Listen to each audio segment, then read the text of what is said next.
लोकसभा प्रत्याशी doctor CP. Joshi ने कहा है कि 2014 के बाद एग्रीकल्चर और शिक्षा के क्षेत्र में कितना क्या हुआ ये सब आपके सामने, और इससे पहले जो कुछ हुआ वह सबको पता है। उन्होंने कहा कि भीलवाड़ा में रोजगार की आवश्यकता है और कांग्रेस आई तो हम बेरोजगार युवाओं को रोजगार देने का काम करेंगे। डॉक्टर जोशी ने नामांकन पर्चा भरने के बाद पत्रकारों से बातचीत करते हुए कहा कि प्रदेश में खासकर भीलवाड़ा में रोजगार की खासी समस्या है। पिछले 10 सालों में भाजपा ने रोजगार कोई अवसर पैदा नहीं किए, जबकि यहाँ बड़े अवसर पैदा किए जा सकते हैं, चाहे वह सरकारी हो या निजी क्षेत्र में। उन्होंने कहा कि हमने भीलवाड़ा को पानी दिया, सड़कें दी, लेकिन इन 10 सालों में क्या विकास हुआ, ये किसी से छिपा हुआ नहीं है। उन्होंने कहा कि जिस तरह से टेक्नोलॉजी बदल रही है, उस टेक्नोलॉजी का फायदा उठाकर रोजगार पैदा करना मेरी इच्छा है। उन्होंने कहा कि कांग्रेस ने लोकतंत्र को अपनाया है और हम चाहते हैं कि देश में लोकतंत्र बना रहे। इस मौके पर पूर्व मंत्री रामलाल जाट, अशोक चांदना, अखिल भारतीय कांग्रेस कमेटी के धीरज गुर्जर और स्थानीय नेता भी मौजूद थे। प्रेस कॉन्फ्रेंस में आपने पूछा था, वापस मैं रिपीट कर रहा हूँ कि भीलवाड़ा की मतदाताओं का मैं आभार व्यक्त करता हूँ कि 2009 में भी भीलवाड़ा के मतदाताओं ने मुझे इस क्षेत्र का सांसद बनाने का अवसर दिया। जब मैं चुनाव लड़ने आया था तब मैंने उस समय कहा था कि भीलवाड़ा के पीने की पानी की समस्या निदान नहीं कर पाऊंगा तो मैं चुनाव लड़ने नहीं आऊँगा। भीलवाड़ा के मतदाताओं के आशीर्वाद से, मेरे पार्टी के नेतृत्व के आशीर्वाद से मुझे भारत सरकार में मंत्री बनने का अवसर मिला और इस समस्या का निदान करने का मैंने प्रयत्न किया। 5 साल के टेन्योर में जितनी वित्तीय स्वीकृति करानी थी तो वित्तीय स्वीकृति करे, काम प्रारंभ किया, लेकिन पानी घरों में नहीं पहुंचा था। इसलिए मैं दोबारा चुनाव लड़ने के लिए वहाँ पर नहीं आया। आज मेरी पार्टी के नेतृत्व ने फैसला किया कि आपको भीलवाड़ा से चुनाव लड़ना है और मेरे कार्यकर्ताओं के सबके मन में ये थी कि आप यहाँ पर आइए, चुनाव लड़िए। कांग्रेस के पार्टी के उम्मीदवार के रूप में हम सबकी इच्छा है कि आप भीलवाड़ा के चुनाव लड़ें और इसीलिए मैंने यहाँ पर आकर निर्णय लिया कि जब मेरा पहले वाला वादा था कि जब मैं पीने की पानी की व्यवस्था कर दूंगा तब चुनाव लड़ूंगा, ये अवसर मिला और इस अवसर के कारण मैं उम्मीदवार के रूप में यहाँ पर चुनाव लड़ने के लिए मैं ऐसा महसूस करता हूँ कि आज जो सबसे बड़ी समस्या है, गाँव का गरीब आदमी का बच्चा पढ़ता है, कोई हायर एजुकेशन ले रहा है, पर एम्प्लॉयमेंट के अवसर नहीं है। भीलवाड़ा एक पोटेंशियल इलाका है जहाँ पर सरकारी नौकरी के अलावा भी यदि सरकार ठीक ढंग से यहाँ के पोटेंशियल को हार्नेस करे तो एम्प्लॉयबिलिटी के चांस बनते हैं। आपने देखा होगा कि पिछली बार हमने यहाँ पर कोच फैक्ट्री लगाने का गवर्नमेंट से हम फाउंडेशन कराया। उसके पीछे उद्देश्य था कि जिससे यहाँ पर रोजगार के अवसर उपलब्ध हो।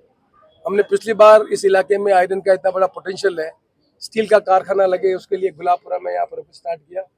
ये इच्छा थी कि जिससे एक बड़ा एम्प्लॉयमेंट की स्थापना हो सकेगी। यहाँ के नौजवान बच्चों को स्किल ट्रेनिंग करने के लिए स्किल सेंटर की व्यवस्था की, जिससे स्किल ट्रेनिंग लेकर वो सरकारी नौकरी नहीं कर सके लेकिन अर्ध सरकारी नौकरी करने का उसे अवसर मिल सके। आज मैं महसूस करता हूँ कि नौजवान पीढ़ी के जो खास तौर से गरीब परिवार के बच्चे पढ़ लिख कर आ गए, उनके लिए एम्प्लॉयमेंट के अवसर उपलब्ध करना किसी भी जनप्रतिनिधि का आवश्यकता होती है कि सरकार के साथ उन जो पोटेंशियल इलाके के उसके लिए काम करें। इसलिए मेरे मन में ये इच्छा है कि जो सबसे बड़ा मुद्दा है वो यहाँ पर बच्चों के रोजगार के अवसर उपलब्ध करना, और जिस तरह की टेक्नोलॉजी बदल रही है, आज हम कल्पना नहीं करेंगे आर्टिफिशियल इंटेलिजेंस आने के बाद इस हिंदुस्तान में नहीं दुनिया में जिस तरह का परिवर्तन होगा उसमें और एम्प्लॉयमेंट की संभावना बढ़ेगी जब हम हमारे बच्चों को उसके लिए अपने तैयार करें। इस तरह की इंस्टीट्यूट यहाँ पर आनी चाहिए। मैं 98 में मंत्री बना, आप जानकर आश्चर्य करेंगे, आईटी हिंदुस्तान में आ गई थी, लेकिन आईटी में तमिलनाडु और बेंगलोर में